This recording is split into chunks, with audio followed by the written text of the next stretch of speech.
নমস্কার, আপনাদের সবাইকে স্বাগত। আর দুদিন পরেই 25শে বৈশাখ কবিগুরু রবীন্দ্রনাথ ঠাকুরের জন্মদিন। সেই উপলক্ষে আজ আমি আপনাদের রবীন্দ্রনাথ ঠাকুরের একটি ছবি এঁকে দেখাচ্ছি। প্রথমে একটি কাগজে ব্রাশের সাহায্যে কয়েকটি রং স্প্রে করে নিয়েছি। এরপর ব্রাশ পেনের সাহায্যে আমি ছবিটি এঁকে নেব। কারো কাছে ব্রাশ পেন না থাকলে স্কেচ পেনের সাহায্যেও করতে পারেন বা তুলি দিয়েও হতে পারে। কারো যদি তুলিতে অসুবিধা হয় তাহলে ব্রাশ পেনের সাহায্যে ছবিটি খুব সহজেই এঁকে নেওয়া যাবে। শুধু কয়েকটি লাইনের সাহায্যে আমি ছবিটি এঁকে দেখাচ্ছি।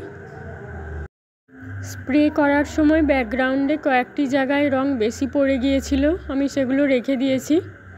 আপনারা চাইলে ছবির মধ্যে আরও অন্যান্য রঙও ব্যবহার করতে পারেন।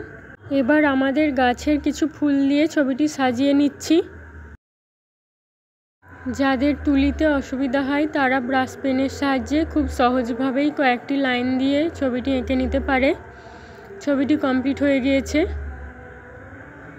আমার এই কাজটি আপনাদের কেমন লেগেছে কমেন্ট করে জানাবেন। ভালো লাগলে আমার চ্যানেলটিকে সাবস্ক্রাইব করবেন, লাইক শেয়ার করবেন। ধন্যবাদ।